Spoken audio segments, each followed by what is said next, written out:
Aí tem arcontes, tem vampiros, tem isso, tem aquilo outro, e temos nós que somos os patrocinadores e responsáveis pela matriz de controle, já que a gente alimenta a ignorância, o medo, a culpa, o remorso, a violência, a submissão, a obediência cega.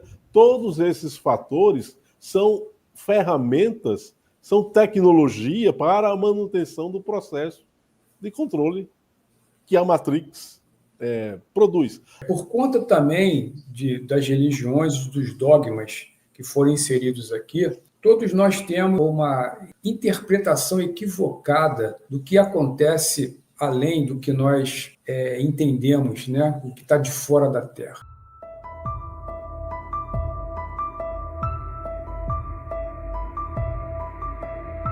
O que a gente nota que pouca gente tem a informação é a respeito do que na verdade, se define como criação, com C maiúsculo. Porque a maioria das pessoas tem uma visão do que a religião passou, praticamente nada, né, com relação a isso. Por que eu estou comentando isso? Porque a criação, como nos passaram, tá, ela não é exatamente isso no qual nós estamos inseridos, da forma que a religião passou. Porque a criação já existia antes dessa criação. Que a gente não consegue também, não seria nem tema para essa live, porque a gente sairia totalmente do foco, tá? Mas nós estamos inseridos dentro de uma parte da criação, se a gente for entender de uma forma genérica isso. Tá? O livro de Urântia deu o nome a essa parte da criação como Avona, que seria uma espécie de experiência, tá? Que já veio, ou foi um upgrade de experiências anteriores, como você mesmo colocou. Agora, o que é curioso, que dentro desses estudos, das literaturas que eu tive acesso, aquilo que nós chamamos de matriz de controle aqui na Terra, na verdade, reflete, tá? Assim como é em cima e embaixo, assim como é embaixo e em cima, o que já ocorria muito antes do que nós entendemos como matéria. Quando Avona, quando o multiverso ainda estava em formação, a matriz de controle ela já existia, lógico, dentro de um outro entendimento, de um outro parâmetro, que a gente não consegue, por conta de nós estarmos na matéria, de conseguir dimensionar isso. Mas todo jogo, todo sistema, todo projeto, toda experiência possui regras, possui parâmetros, protocolos, que se não fosse assim, vira a casa da mãe Joana, que no caso aqui nosso, mesmo com tudo isso, acabou virando. Então, vocês imaginem se não houvesse regras. E essas regras, elas têm o nome de matriz de controle. Então, a própria criação, tudo aquilo que já foi estabelecido pela fonte que tudo é, como nós entendemos, já foi estabelecido seguindo certos parâmetros. Então, já existia uma matriz de controle lá em cima. Algo que me surpreendeu até pouco tempo atrás, conforme a gente vem avançando, e é isso que eu acho importante passar para vocês, é que na formação das próprias mônadas, e seria algo muito interessante depois as pessoas procurarem saber o que são essas estruturas, as próprias mônadas, os próprios eu sou, como também muita gente entende essa fase também estrutural da criação, já eram estruturas controladas para participar de um determinado tipo de experiência. As mônadas, ou o eu sou, por exemplo, não foram estruturas criadas ao acaso, de forma aleatória. Elas obedeciam, tá, um certo protocolo de experiência que se queria realizar em Avona. Avona é algo gigantesco, tá? Não tentem dimensionar isso dentro do universo como nós entendemos, porque o universo, como nós entendemos, apesar de já ser algo muito grande, ele é uma partícula desse jogo todo. A gente tem que levar essa questão em consideração, que essa matriz de controle, toda essa formatação, ela já começou muito antes sim. dessas consciências chegarem no que nós entendemos como matéria, que, aliás, tá, há um entendimento muito errado com relação a isso. Tanto que confundem, tá? As religiões confundem, em segmentos místicos também, né? As vibrações ou as frequências atômicas como as que estão acima da nossa frequência, no qual as nossas unidades biológicas não conseguem captar, como o mundo espiritual. E não é. É simplesmente uma faixa frequencial ou uma faixa vibracional da matéria, na qual as nossas unidades 3, 4D não foram projetadas aos humanos terrestres para ter a sensibilidade de ver isso. Como nós também fomos educados, entre aspas, a entender que tudo que nós não conseguimos ver, apalpar, é algo sobrenatural, a gente acabou dando um valor, né, a esses seres que habitam faixas dimensionais acima da nossa, como algo espiritual e, por que não dizer, até divinos, tá? Como quando a questão espiritual seria algo que está antes da matéria, que são simplesmente consciências ou redes neurais, como algumas pessoas costumam colocar isso. E tem um aspecto, desculpe interrompê-lo, mas é importante para eu não esquecer o que você disse aí. Você se referiu à questão das mônadas, né? Existe uma faixa de tempo onde essas mônadas são emanadas pelo seio do Pai e Mãe Amantíssimo, que se chama de a fonte que tudo é, esse Deus incognoscível, esse Deus, o Parabrahman dos hindus. Quando esse ser, em algum momento das eternidades, ele deliberou, e se em algum momento é só uma forma da gente encaixar no nosso pensamento algo que não tem como ser encaixado, já que ele é um ser infinito onde não há começo. Ele é incriado, ele é eterno, atemporal, né? Mas esse ser, ele, segundo as notícias espirituais, ele foi produzindo e programando e retirando de si mônadas para que essas mônadas pudessem gerar universos, para que essas mônadas pudessem viver dentro de universos, para que essas mônadas pudessem ter o apanágio dele, a característica dele de também um dia se tornar totalmente livre, né? Nessa parte aqui, essas mônadas, elas não estão submetidas a nenhum tipo de controle, porque elas, se você pegar a codificação espírita, seriam simples e ignorantes naquele conceito espírita, né?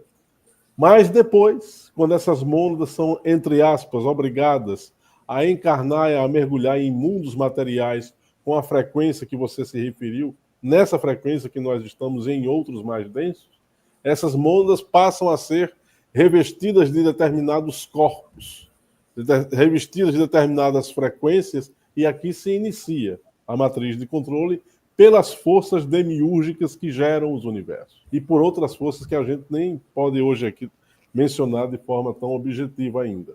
O fato é que a matriz de controle, ela não começa com Deus, ela começa a partir das forças das divindades ligadas a ele no centro do paraíso.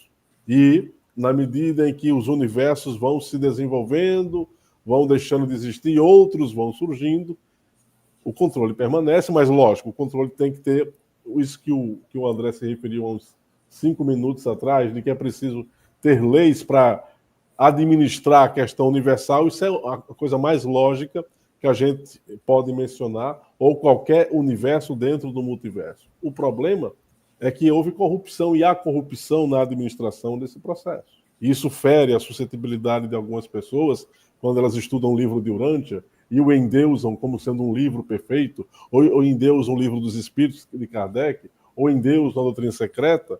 Eu só estou citando dessa forma para a gente tentar compreender que a coisa não funciona desse jeito. Esse tema, o comportamento humano e as programações pré-definidas da matriz de controle, é o tema mais importante que a gente deveria filosoficamente refletir. Por quê? Porque tem a ver com o tipo de ação que é feita covardemente de fora para dentro, de forças que tentam influenciar a raça humana de fora para dentro.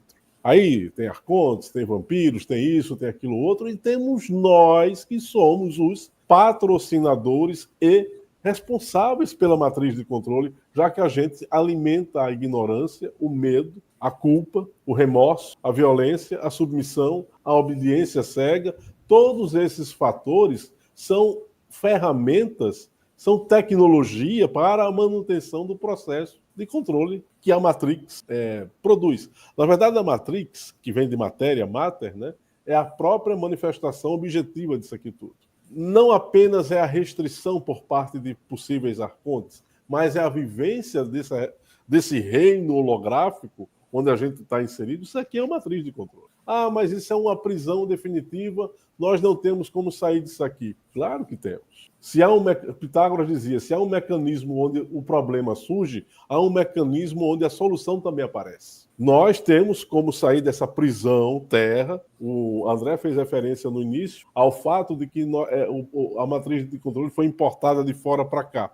Isso está sendo feito em outros sistemas solares, nesse exato momento. Mas aí você vai me perguntar, mas não tem ninguém que pare esse processo? Não existe nenhuma força do bem que possa atuar e impedir esse tipo de ação? Tem. Mas o grande problema é que as civilizações mais antigas do nosso universo, elas não têm um parâmetro, algumas até têm, mas a maioria não tem um parâmetro tão razoável de percepção objetiva dos fatos. Por conta também das religiões, dos dogmas que foram inseridos aqui, todos nós temos uma interpretação equivocada do que acontece além do que nós entendemos, né? O que está de fora da Terra. Uhum. Primeiro, que essa questão do certo e errado, do bem e do mal, isso é algo muito relativo. Tá? Porque nem todas as etnias ou raças que nós poderíamos descrever aqui a título de extraterrestre possuem a mesma percepção que nós, até porque o que produz muito dessas percepções é a qualidade, digamos assim, da unidade biológica de que cada um está revestido. Nós temos um determinado tipo de problema, entre aspas, que muitas raças, ou pelo menos para quem inventou, vamos chamar assim, a etnia, ou a raça Cadiamon, né, a raça adâmica, que foi a questão das emoções, dos sentimentos, ou, no nosso caso aqui, hormonal. Tá? Se as pessoas estudassem mais uma questão de neurociência, elas iam entender como é que nós somos completamente controlados pela composição hormonal no nosso corpo, no nosso organismo, em função das crendices, do sistema de mídia, das notícias e de tudo mais que nos chegam a nível visual, auditivo e por aí vai. É um dos principais mecanismos de controle nessa situação. Isso, tá? É de conhecimento desses seres que estão acima de nós, seja da questão somente consciência ou da questão já na questão universo material, que seriam os extraterrestres, digamos assim. O que me chegou a nível de informação? Que quando se estava planejando ainda essa experiência toda que o livro de Urântia dá como Avona, tá? Essa experiência ela tinha regras, como nós já mencionamos aqui, e uma dessas regras era de deixar com que certas consciências pudessem experienciar dentro de determinados parâmetros aquilo que eles entendiam como de direito deles fazerem isso. Aí, Josiane, é que mora aquela questão da corrupção que você comentou. Digamos que algumas consciências, elas dentro desses protocolos ou dessas regras, elas notaram brechas. Como nós fazemos aqui também com relação a leis, né? A gente encontra uma brecha e tenta tirar vantagem daquelas brechas. E foi basicamente isso que eu acredito que aconteceu. Agora, existe aí um porém muito interessante, né? Há todo um plano, né? Há todo um movimento cósmico, digamos assim, de tentar ajustar toda essa baderna que acabou se transformando, principalmente a experiência dentro do nosso universo local, que o livro de Urântia dá como Nebadon, tá? Porque nem todos os universos experienciam da mesma forma. Há distinções programáticas de universo para universo. Universo. Então, no nosso caso aqui, que é o que nos interessa, onde nós estamos, tá? Ocorreu esse problema da dualidade. Agora, existem forças junções, seja a nível de consciência, seja a nível de civilizações, outras etnias, que têm uma consciência diferente de outras, que procuram equilibrar essa espécie de jogo.